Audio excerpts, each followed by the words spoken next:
थोड़ा शिवाजी भाई साहब की भी एक राय ले लें। शिवाजी भाई साहब, दो चीजें बताइए।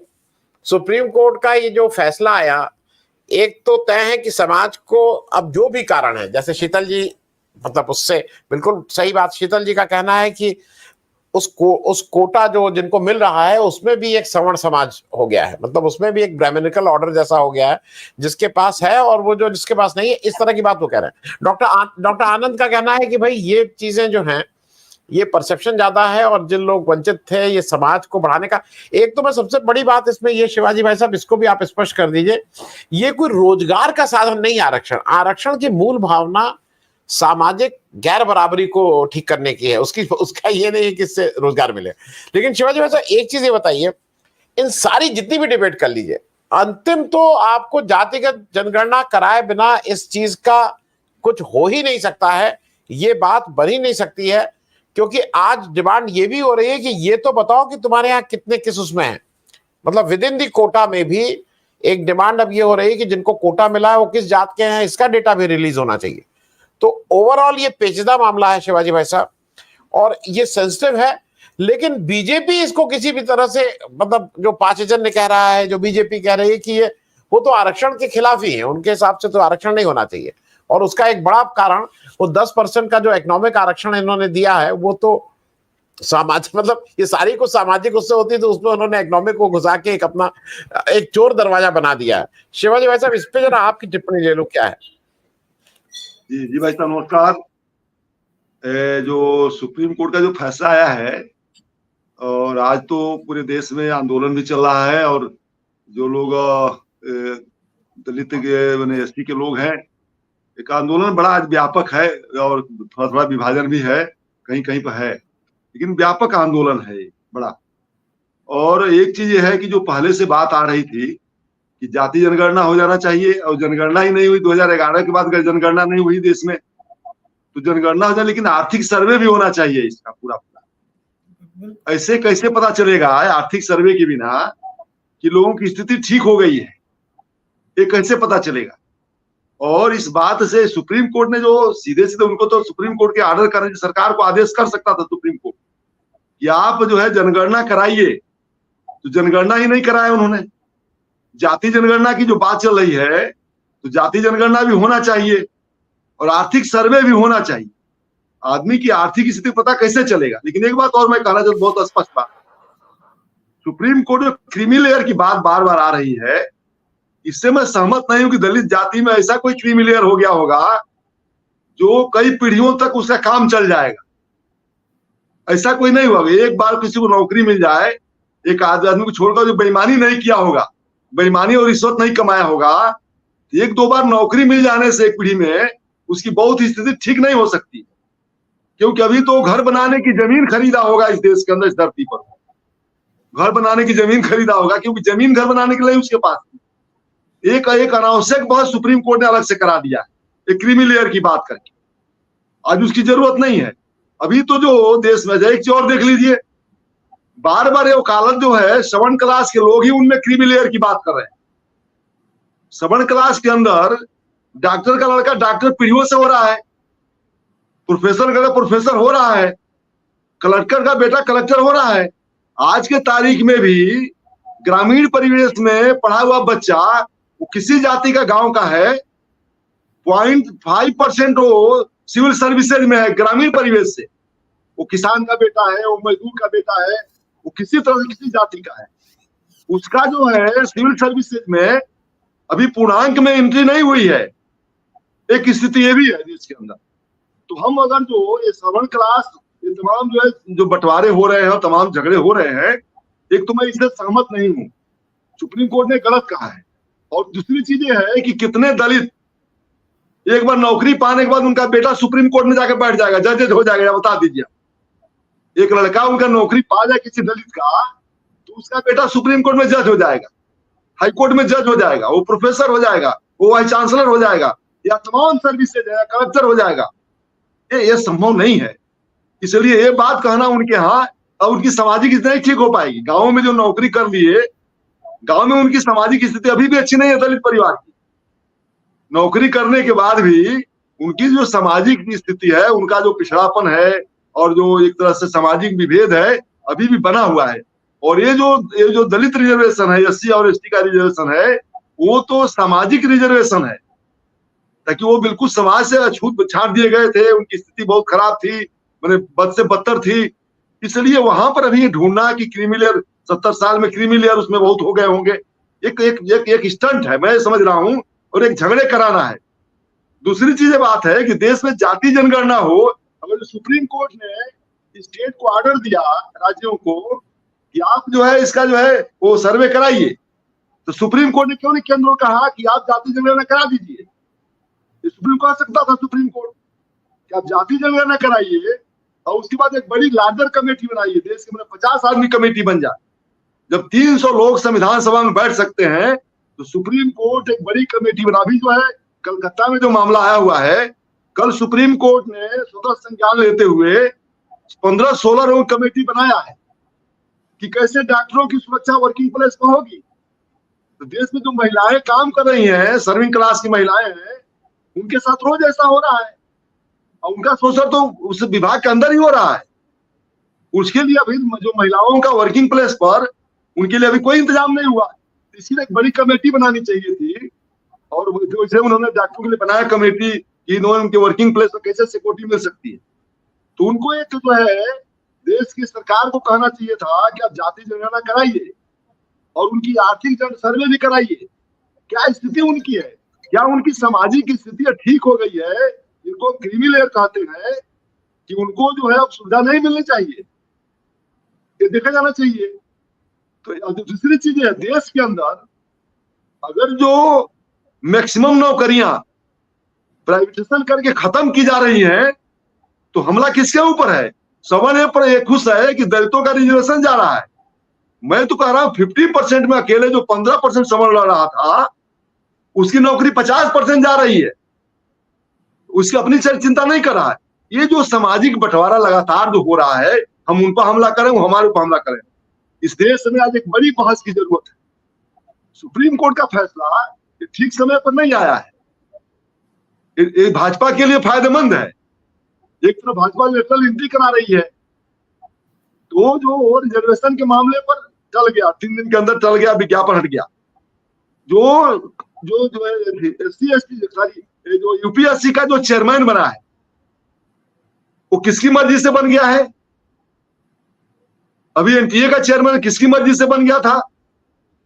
क्या उसमें दलित जाति का आदमी प्रवेश कर जाएगा? देश की पार्लियामेंट में ब्यूरोक्रेसी का जो उत्कृष्ट जगह है, वो पार्लियामेंट का जनरल सेक्रेटरी है, चुनाव आयुक्त है, और जो है क्या नाम है, ईडी है, सीबीआई है। ईडी को 3 बार का एक्सटेंशन दे दिया जाता है नीचे से। कभी तो उस का आदमी वहां पहुंच ही नहीं पाया होगा, ईडी में नहीं बना होगा, आज तक नहीं बना होगा, जिनको रिजर्वेशन पहली बार मिल गया होगा, रिजर्वेशन में आईएएस बन गए होंगे। तो क्रीमी लेयर का सीमा क्या है? आखिर उस पद पर उसको शीर्ष पद पर जाना चाहिए ना। एक बार आईएएस बन, शीर्ष पद पर जाना चाहिए उसको। कहां पहुंच गया? अभी एक पीढ़ी पहुंच गया, जो क्रीमी लेयर हो गया। इसलिए इस पर जो है सुप्रीम कोर्ट को या केंद्र को ऑर्डर करना चाहिए। स्टेट क्या करेगी? स्टेट तो ऐसे ड्रामा करेंगे अपने तरफ से। कई राज्य तो तमाम रिजर्वेशन की कई कंडीशन अलग अलग राज्यों में है, लेकिन देश के सरकार को इनको ऑर्डर करना चाहिए था कि आप जनगणना कराइए, जाति जनगणना कराइए, कौन लोग छूट गए हैं, कौन नहीं छूटे। एक बड़ी कमेटी बनाना चाहिए, सुप्रीम कोर्ट बनाना चाहिए था, और स्वतः सुप्रीम कोर्ट बनाना चाहिए था। हम राज्य के हवाले नहीं कर सकते इसको, ये बात तय है। राज्य जो है उसका इंटरेस्ट तो अपने वोट में हो जाएगा, अपने इंटरेस्ट में वो काम करने लगेगा। वो कैसे निष्पक्ष काम करेगा? सुप्रीम कोर्ट की देखरेख में एक बड़ी कमेटी बननी चाहिए थी, और सभी सामाजिक लोग होना चाहिए था उसमें बौद्धिक लोग होने चाहिए थे, कानूनविद होने चाहिए थे, और एक बड़ी कमेटी बना करके इस पर एक सर्वे कराना चाहिए था, और उसके बाद एक रिपोर्ट तैयार करनी चाहिए थी, फिर उसका काम होना चाहिए। ये छोटा मामला नहीं है, लेकिन सुप्रीम कोर्ट ने फैसला कर दिया। एक जो है उसमें एक दलित थे और बाकी जो 7 क्लास के जजेस थे, एक आदमी ने कहा कि उसे डिसएग्री किया, 6 वालों ने एग्री किया, उसके बाद एक ऑर्डर आ गया और देश काफी जनता धरती सड़क पर आ गई। सुप्रीम कोर्ट को सोचना चाहिए, ये बहुत जो सेंसिटिव मामला है, लेकिन सुप्रीम कोर्ट इसको सोचेगा नहीं। उसका भी इंटरेस्ट कहीं और हो सकता है। सरकार को आदेश, देश की सरकार को आदेश नहीं कर सकता है कि भाई 2011 में जनगणना क्यों नहीं कराए, संवैधानिक मामला है। सुप्रीम कोर्ट कह तो सकता है कि जनगणना कराना चाहिए, संविधान की समीक्षा का अधिकार उसको है। तो संवैधानिक गड़बड़ियां हो रही है तो उनको कहना चाहिए था कि जनगणना कराना चाहिए। जाति ने कहो जनगणना तो करा दो कम से कम। किनकी स्थिति क्या है? और अभी तो मैं देख रहा हूं कि इस देश में दलित है या पिछड़े गरीब लोग हैं, उनके बच्चे तो स्कूल नहीं जा पा रहे हैं, फीस नहीं पढ़ नहीं सकते, उनकी हैसियत नहीं है गांव में तो स्कूल जा सके। और भारत के संविधान का मतलब है, जो मूल अधिकार है कि सबको समान अवसर समान अधिकार। गांव के प्राइमरी स्कूल में पढ़ा करके और कॉन्वेंट में बच्चे पढ़ाते हैं और दोनों को सिविल सर्विस में बैठा देते हैं। कितने रिसोर्सेज हैं उनके पास कि पढ़ लेंगे और सिविल सर्विस में जा सकेंगे? वही जाएंगे जिनके पास रिसोर्सेज होंगे। और आज तो बिल्कुल जो है, जो सरकार है वो संविधान नहीं मानती। आरक्षण की तो बातें जो संविधान नहीं मानती, उनको संविधान से लेना देना नहीं है।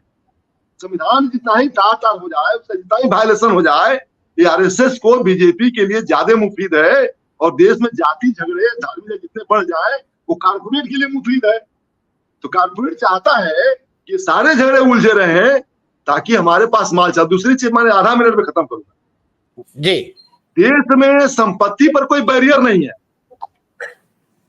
नौकरी में तो आरक्षण की बात बहस कर लेते हैं हम। संपत्ति किसके पास कितनी होगी?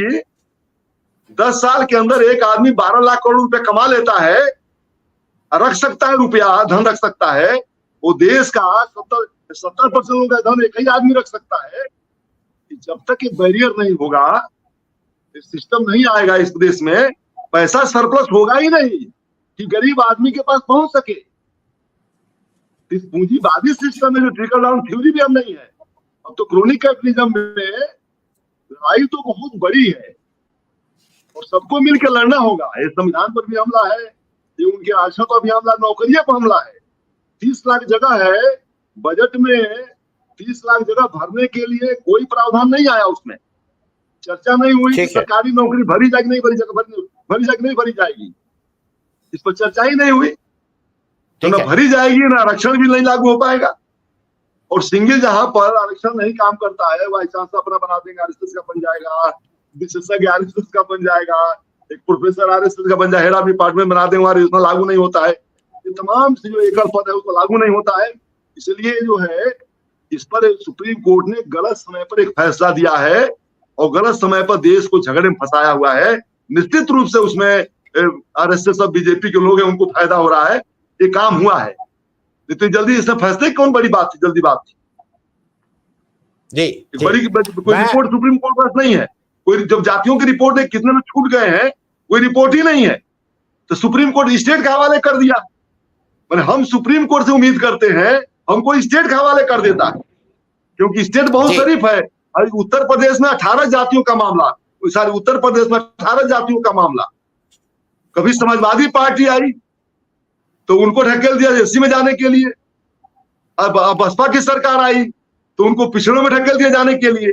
18 जातियों का मामला यूपी में 15-20 सालों से चल रहा है कि नहीं है? ठीक है शिवाजी भाई साहब, बस चलते चलते एक चीज समझ लूं आपसे। वो एक जब कम्युनिज्म का जो बेसिक वर्ग संघर्ष की बात होती थी और ये जो जाति संघर्ष है, आपको अब क्या लग रहा है कि फिर से किसी भी तरह से वो वर्ग भी इंपॉर्टेंट होता जा रहा है? क्योंकि जो जिनके पास है और जो वंचित और वो हैं, वो एक बड़ा वर्ग इकट्ठा होता जा रहा है। तो उसमें जो बात इन्होंने कही ना कि जाति से ज्यादा, तो वो भी एक कारण हो रहा है। तो आज आपसे एक अंतिम वो ले लूं कि जात संघर्ष और वर्ग संघर्ष ये पैरेलल चल रहा है कि ये ओवरलैप भी कर रहे हैं एक दूसरे को कहीं ना कहीं? शिवाजी भाई साहब अनम्यूट कर लीजिएगा। भाई साहब अनम्यूट।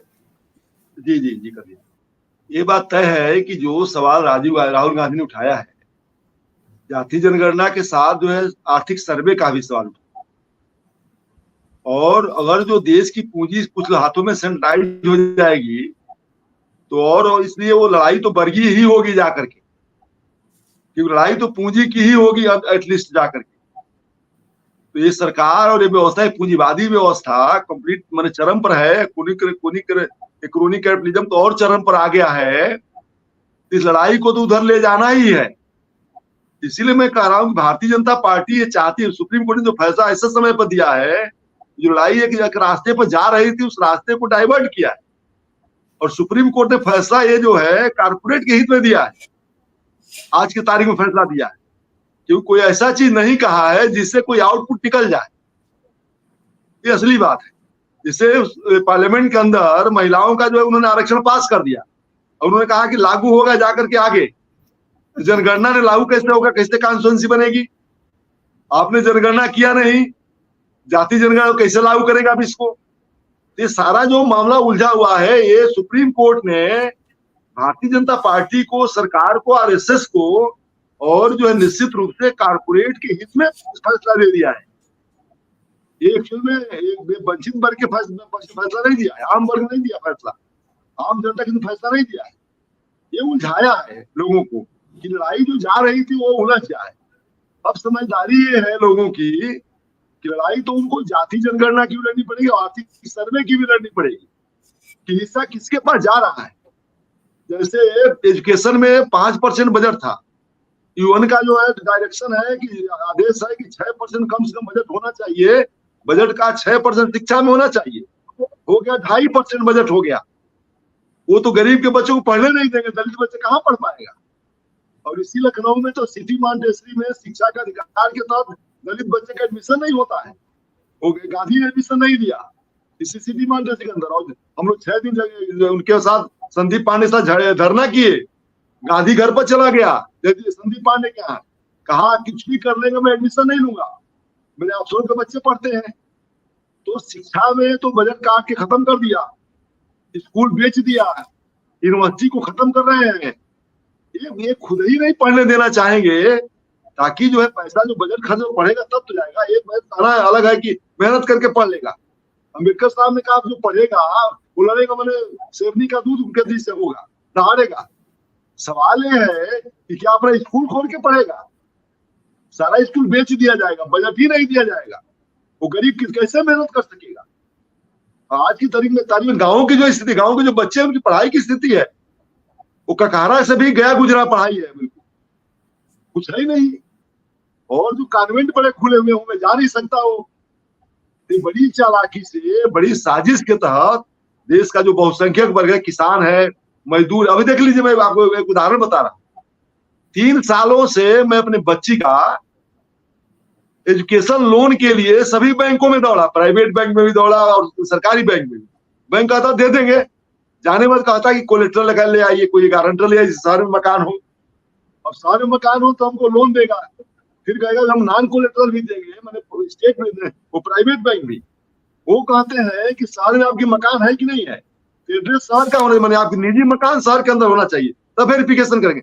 मैंने किसान के बच्चे को, मजदूर के बच्चे को वो एजुकेशन लोन नहीं मिल सकता है, वो कैसे चला जाएगा?